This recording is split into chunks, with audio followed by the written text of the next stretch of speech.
머리 떨림이나 손 떨림이 있는 환자분들과 진료하면서 이야기를 나누다 보면은 혼자 있을 때는 그렇게 심하지 않은데 바깥에 외출을 할 때라든지 다른 사람과 대화를 할 때, 그리고 내가 평소보다 조금 긴장을 했을 때 머리 떨림과 손 떨림이 심해진다고 하시는 분들이 정말 많이 계셨습니다. 그러면서 공통적으로 하시는 말씀이 제가 좀 예민한 스타일이라서요 라고 말씀을 많이 해오셨는데요. 오늘은 이 예민함이라고 하는 성격과 떨림 증상 사이의 상관관계에 대해서 이야기를 나눠보려고 합니다. 예민함이라고 하는 게 무엇이냐면요, 작은 자극에 대해서 내 몸과 내 마음이 크게 반응하는 그런 상태를 의미합니다. 예를 들면 일상적인 소음, 그러니까 내가 보지 못한 뒤에서 갑자기 누가 큰 소리로 나에게 말을 건다든지, 아니면 집에서 혼자 있는데 가구에서 나는 소리, 냉장고에서 나는 소리가 들렸을 때 깜짝 놀라는 부분도 있을 수 있고요. 특히나 많은 사람들 앞에서 발표를 해야 할 때 긴장이 너무너무 심하다고 하시다거나, 아니면은 수업 시간에 나는 학생의 입장인데 선생님이 말씀하시다가 나하고 눈이 딱 마주치는 그런 순간만 되어도 너무너무 심장이 두근거리고 그러면서 머리 떨림도 심해진다고 하시는 분들의 경우도 있었습니다. 또 흔한 것은 가족이나 친구, 그러니까 가까운 사람이 조금이라도 싫은 투에 말을 하거나 기분 나쁜 이야기를 한다고 한다면 그것이 머릿속에 너무 잔상이 오래 남고 그것이 스트레스로 작용하여서 머리 떨림이나 손 떨림이 심해진다고 하시는 분들도 계셨습니다. 그렇다면 이 손 떨림이나 머리 떨림을 심하게 만드는 예민함, 이 예민함의 실체는 무엇일까요? 바로 이런 분들의 예민함에는 자기검열이라는 공통점이 있었습니다.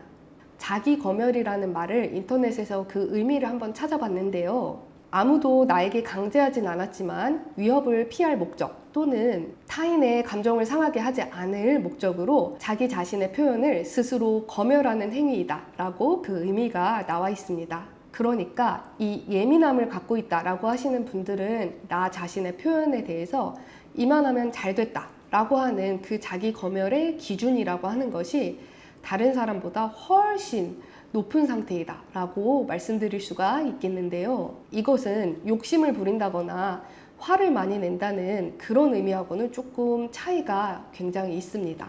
즉, 남에게는 관대하다고 하더라도 나 자신에게는 지나치게 엄격한 잣대를 들이대는 것을 의미합니다. 그러니까 발표 하나를 한다고 하더라도 다른 사람은 전혀 눈치채지도 못할 정도의 실수, 이런 것들까지 다 차단하고 미연에 방지하기 위해서 엄청나게 긴장을 많이 한다는 것을 의미합니다. 예를 들어서 다른 사람의 결과물을 내가 보았을 때는 와, 이만하면 괜찮네, 이만하면 잘 됐다 라고 할 만한 수준의 발표라고 하더라도 그것이 나 자신의 발표 내용이 된다고 한다면은 그렇게 쉽게 넘어갈 수가 없는 것입니다. 이것은 타인과의 관계성 속에서도 마찬가지로 나타납니다. 가족을 포함한 타인과의 관계성 속에서도 이 엄격함, 자기 자신에게 들이대는 이 엄격함이 나를 더 긴장하게 만들고 스트레스 받게 만들고 생각이 멈추지 않게 만들고 그 속에서 스트레스가 더더더 증폭되고 그것으로 인해서 떨림 증상이 더 심해지는 것을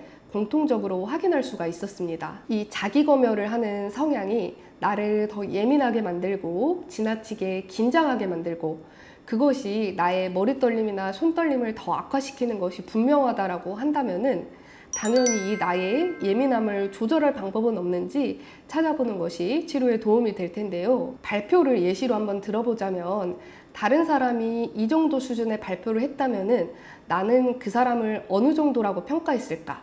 이렇게 입장을 바꿔서 한번 생각을 해보는 거예요. 일처리에 있어서도 다른 사람이 이 정도로 일처리를 했다고 하면은 나는 잘했다고 했을까? 아니면 그렇게 잘못됐다고 했을까?